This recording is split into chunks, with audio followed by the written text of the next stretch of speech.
Bendiciones para todos. Soy el arzobispo Andrés Tirado Pérez, fundador de la Congregación Sacerdotal Internacional Católicos Independientes.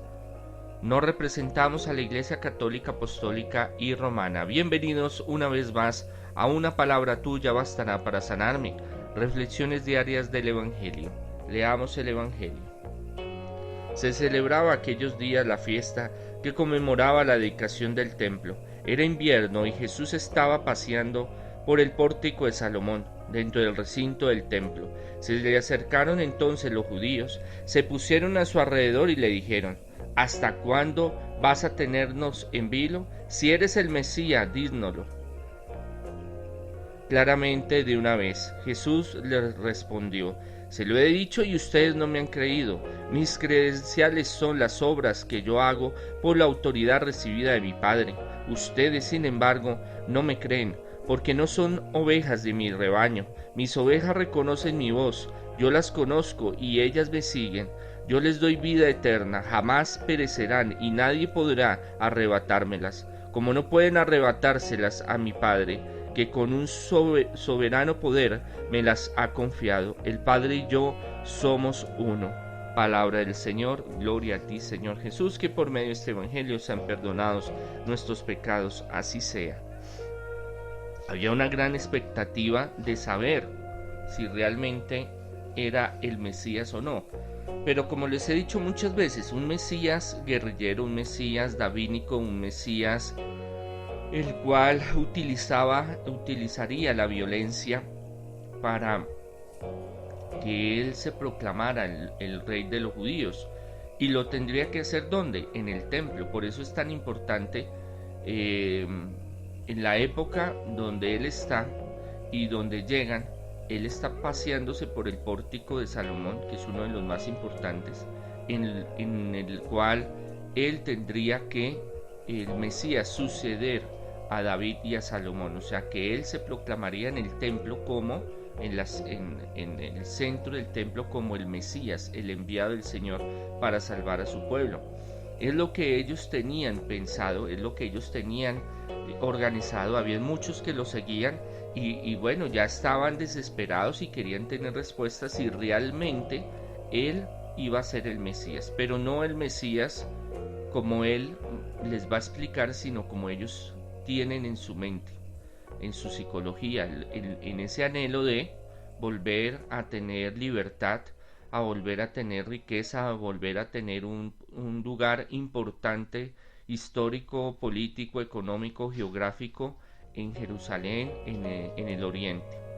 Y es ahí cuando él les contesta que su objetivo es la salvación del ser humano de forma integral, que él les ha mostrado a través, que si no han visto lo que él ha hecho, sus prodigios, sus milagros, su enseñanza, todo lo maravilloso que él les ha traído, y sin embargo ellos no lo entienden porque su mirada, su pensamiento está alejado.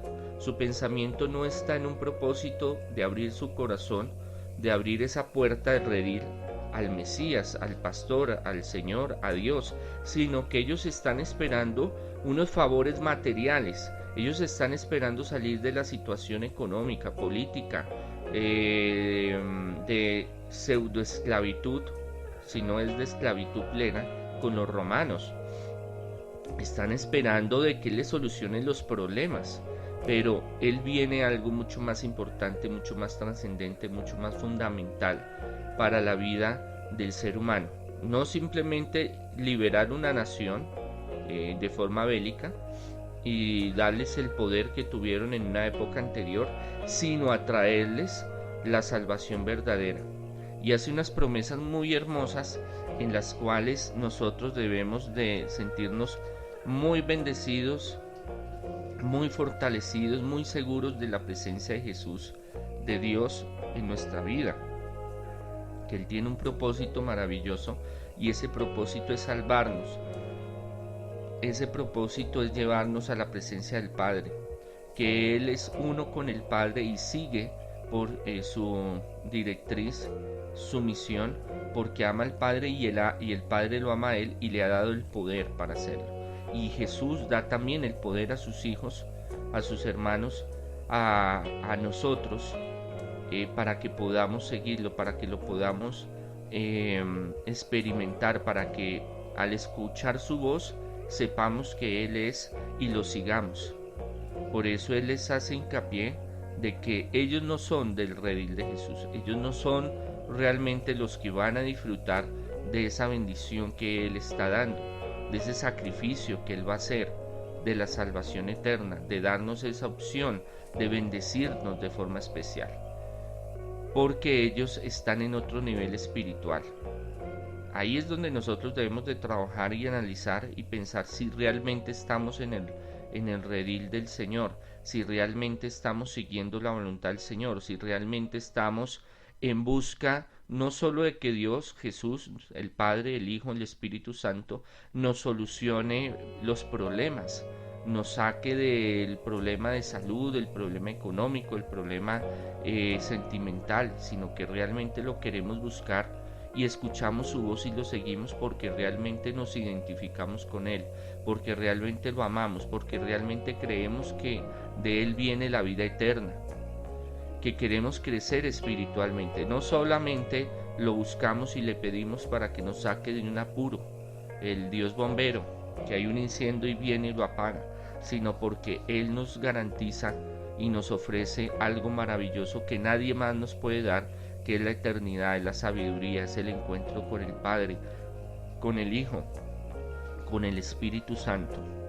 Entonces, como vuelvo a releer el Evangelio, se los he dicho a ustedes, no me han creído. Es porque Él en varias predicaciones y varios hechos que Él hizo, dijo quién era Él. Pero ellos querían era una respuesta no solo de palabras, sino realmente estando en el templo, que entrara y reuniera a la gente y se proclamara el Mesías y hubiera una guerra civil que los llevaría a una gran matanza, como como pasó en el pasado, cuando se quisieron sublegar contra varios imperios y entre ellos el romano. No me han creído, mis credenciales son las obras que yo hago por la autoridad recibida de mi Padre. Él está recordándoles que todo está organizado, sujeto y organizado y enviado por el poder que lo respalda a Él, que es el del Padre, que es la autoridad suprema, que es la creación, es el amor infinito, es el poder de Dios mismo que le entrega a su Hijo para hacer su obra. Ustedes, sin embargo, no me creen, porque no son ovejas de mi rebaño. Mis ovejas reconocen mi voz, yo las conozco y ellas me siguen. Yo las conozco. ¿Por qué? Porque hay un intercambio, hay un conocimiento, hay un acercamiento a Jesús muy profundo, hay unas conexiones de amistad, de amor, de sinceridad, de transparencia muy grandes, para llegar a ese conocimiento de que Él nos conozca y nosotros los conozcamos a Jesús, sobre todo que nosotros lo conozcamos. Tenemos que hacer un proceso el cual debemos de profundizar y buscar al Señor plenamente, de saber realmente quién es Él para nosotros. ¿Es un profeta?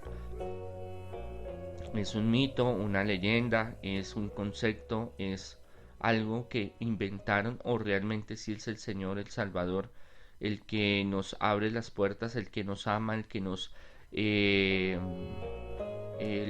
tiene ese propósito de llegar a la salvación, a disfrutar de ese amor infinito y esa alegría de estar con el Padre, el Hijo, el Espíritu Santo?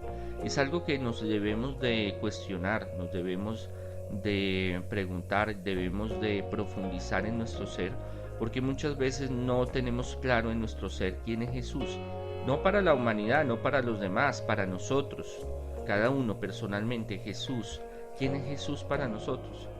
Realmente es la fuente de vida, realmente es el Señor, el Salvador, el que nos ama, el que nos llama por nuestro nombre y nosotros lo seguimos, el que nos conoce a nosotros perfectamente y nosotros lo conocemos, o realmente solo lo buscamos o lo utilizamos o pedimos cuando necesitamos salir de un apuro, un milagro financiero, un milagro de salud o sentimental o de liberación.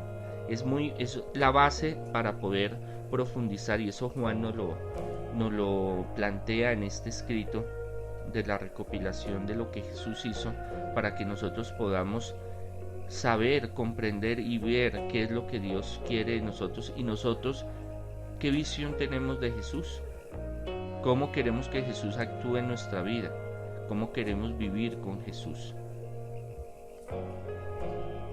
Yo les doy vida eterna, jamás perecerán y nadie podrá arrebatármelas. Esa conexión tan fuerte con el Padre y el Hijo con el Padre se transmite, se delega a nosotros, porque ya nos volvimos uno con Él, con la Santísima Trinidad. Nos hacemos partícipes de su amor, de su salvación, de su poder, de sus milagros, de su amor, y hacemos una conexión espiritual y física muy poderosa, que por más dificultades, por más ataques del enemigo, por más circunstancias difíciles, nadie nos podrá arrebatar del corazón de Jesús. Nadie nos podrá quitar esa gracia, nadie nos podrá quitar la salvación, nadie nos podrá quitar ese amor y esa alegría, esa felicidad completa de estar en Él y Él en nosotros. Como no pueden arrebatárselas a mi Padre, que con su soberano poder me las ha confiado. El Padre y yo somos uno. Esa es una unidad muy poderosa que trasciende toda la teología judía o rabínica a un punto más profundo, más de entrega, más de la creación, más de estar en la presencia del Señor completamente y recibir su amor, sus bendiciones. Es lo que el Padre, el Hijo y el Espíritu Santo tienen para nosotros. Ese es el propósito del Padre, que estemos en su presencia y recibamos sus bendiciones tanto en este mundo como en el reino de los cielos.